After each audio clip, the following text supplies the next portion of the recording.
What's up, fight fans? This is Kurt DeVille with Counterpunch Boxing News, and I have some more news concerning Oleksandr Usyk and Anthony Joshua. And according to the WBO president, he wants Usyk next for Joshua and not Fury. And this is what the WBO president, Paco valcarcel, is saying, that he wants the WBO mandatory Oleksandr Usyk to be next for the IBF, the WBA, and the WBO champion, Anthony Joshua.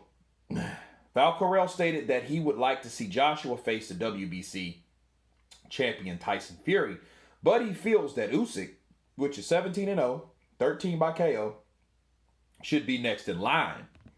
Okay? And he said, the belief is if Joshua doesn't fight Usyk first before facing Fury, the WBO could strip him of his belt. Yeah, Joshua would still have his IBF and WBA titles, but he wants all of them because his goal is to be the undisputed heavyweight champion.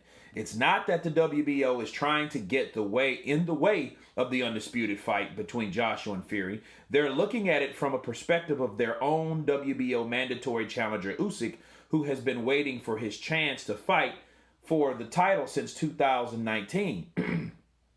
If the WBO lets Joshua face Fury twice in 2001 and then defeat against a WBC mandatory Dillian White, Usyk could be waiting until 2022, okay, for his title shot. Usyk will have to wait 3 years before his title shot if Joshua goes ahead with his plans in fighting Fury a couple of times in 2021.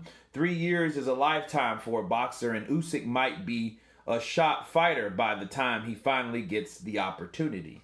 Wow. So, Mr. valcarcel, Paco, Frank, he has a good point.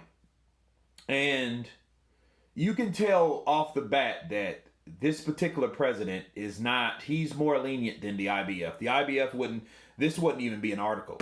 This would be, hey, Joshua, you fight your IBF or you get stripped. That's it.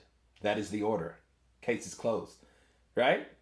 But Paco's looking at it like, hey, I want to see the fight, but these guys are trying to be, are getting married for a year, right? And fighting twice. You know, like Wilder and Fury's doing. Dude, it don't, what those contractual agreements do, they supersede the mandatory positions, which isn't fair. Okay? I think that those contracts shouldn't be, if it's a 2-fight deal between any two fighters, I don't think that those fights need to be back to back. I think it has to be like a 24-hour or a 12-month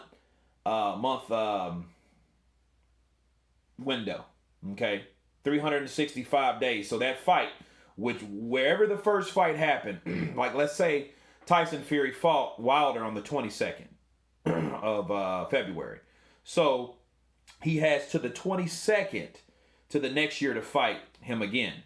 Okay, so that gives that other fighter time to do other things, especially if that fighter's a champion. I think that would be the best solution for it, because now we have things like this. The WBC over there with Mauricio and them, those guys, they're back in Fury, but then Fury still has to fight Deontay Wilder because of contractual agreements. Now, had he didn't have those contractual agreements, Fury could have fought White, but now Fury, of course, saying he doesn't need to fight White, but he's either going to fight White or get stripped. And that's exactly what he should do. Okay, he should fight White, just like Joshua should fight Usyk. Okay, and I think, it's very difficult to get these fights together because of the politics and all the other stuff. Because boxing is all about money, and you follow the money, right? Anthony and Joshua versus Tyson Fury, that's where the money is. That's the big money fight. So everyone else behind the money has to line up. So it's almost contractual agreements first, then mandatory second. But I do get what they're saying. Usyk shouldn't have to wait that long just because Fury beat Wilder. You see what I'm saying? So Wilder, he wants his opportunity. It's a smart business move on their end. However, it's not a very good one. I think there should be that window of time, like I stated, and also some type of intervention with the sanctioning bodies. I feel that the sanctioning bodies should be a lot more stronger than they are, because I feel that, yes, we have the contractual agreement, but the whatever sanctioning body that they're under has to be involved in that contract. People have to work together. Then we wouldn't have fights like this, And I don't blame the president for fighting for that, because Joshua and Fury, that's nobody else's fault that these guys want to fight. They have other sanctioning bodies on the line, but that the problem aren't with the other sanctioning bodies. Well, not yet.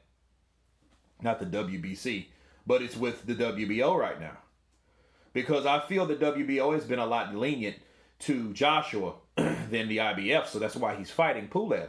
Because remember, it was either Usyk or it was Pulev. So Pulev had the more stringent, the WBO were more lenient. And I think you can only be lenient for a certain amount of time before you still have to put your foot down as the president of something. You have to start enforcing the rules that you already know exist. Okay? So as far as Usyk deserves his opportunity. That's if he gets past Chisora. So they made that an eliminator to give Joshua time to fight Pulev. Okay? So they already gave him ample time to make that particular fight happen with the more stringent sanctioning bodies. How long are they going to let that happen? Then you're going to let him go into a fight with Fury? So there's a lot of roadblocks that could be made that could come up with Joshua and Fury. A lot has to be sacrificed to make that happen. Because I don't think it's about money. You could say, hey, throw the money at him. But I don't think it's about money. Because like Paco said, it could be, Usyk is 32 years old. Do you think he could still be performing the way he's performing at 35? Not saying he couldn't, but chances are greater that he ain't because he's older. Okay? And that's the one thing about fighters. You only stay so good at certain times. And boxing has a short span from injury and everything like that. A lot of times when you get injured, you're not the same type of fighter. But that's any athlete, though. That's a lot of athletes. They get injured. They don't perform the same. So, and Usyk has had a couple injuries. So we have to look at it, and we have to give Usyk give him the credit and give him the opportunity he deserves, just like anybody else that's mandatory. And that goes for Pulev and Dillian Whyte. But anyway, you guys tell me what you think about the WBO and Oleksandr Usyk's president. Of course, please subscribe. And you guys been Counterpunch. Peace.